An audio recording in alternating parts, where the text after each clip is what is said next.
Bonjour, vidéo tutoriel pour apprendre à créer une ligne de guidage. Dans un premier temps, il faudra vérifier la précision de son signal. Dans le cas présent, un signal SF1. Je suis bien à 100% de mon signal. Je peux donc commencer à créer une ligne de guidage. Pour cela, il suffira de cliquer sur l'icône définir le passage, puis ensuite de cliquer sur nouveau passage. On arrive sur le menu de création de nos lignes de guidage.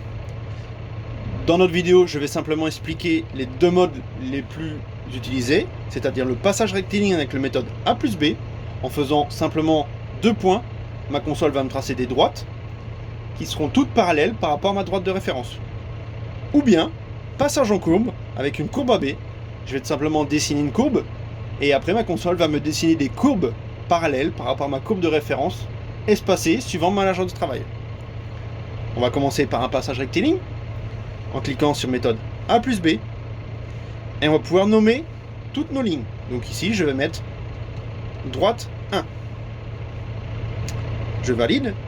J'ai donc le menu définir le point A qui apparaît. Il faudra que je fasse minimum 3,05 m pour pouvoir cliquer sur le bouton B. J'avance. Et là, à partir de ce moment-là, imaginons que j'arrive dans le bout de ma parcelle, je peux définir mon point B. Je suis donc ici, ma ligne en blanc et ma ligne sur laquelle ma console me guide. Les lignes en bleu sont mes futures lignes de guidage.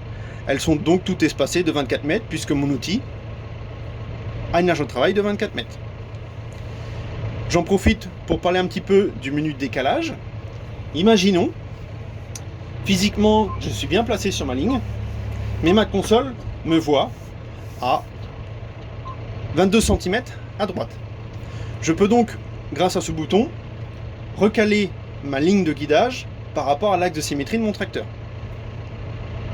En cliquant ici, ma console a replacé ma ligne de guidage à l'endroit exact de mon tracteur. Je peux aussi, manuellement, suivant l'incrémentation, déplacer ma ligne de guidage vers la gauche ou vers la droite. En cliquant sur incrémentation de décalage, je souhaite par exemple décaler ma ligne de guidage à chaque fois de 3 cm suivant les impulsions. Si je fais une impulsion sur la gauche, je décale bien de 3 cm vers la gauche. Une deuxième, 6 cm. Je peux refaire la même chose vers la droite, ou bien tout simplement recentrer ma ligne. Voilà pour ce qui est de la création d'une ligne droite. Nous allons maintenant tester une courbe. Pour cela, il suffit de cliquer sur définir le passage, nouveau passage, passage en courbe, courbe AB. Nommer le passage, donc là je vais mettre courbe 1. OK. Et donc là, j'ai accès, je n'ai plus déterminé le point A, mais début. Je peux avancer, et là, je vais aller jusqu'au bout de ma parcelle. Pendant que je crée ma ligne, imaginons si j'ai un obstacle devant moi, je peux mettre la création de ma courbe en mode pause. Ici, même si je fais une courbe, il me dessinera une droite, ce qui est symbolisé par les pointillés. Je peux reprendre la création de ma courbe. Et là, je vais par exemple faire un zigzag dans mon exemple pour vous faire voir. Et une fois que j'arrive dans le bout de ma parcelle, j'appuie sur terminer.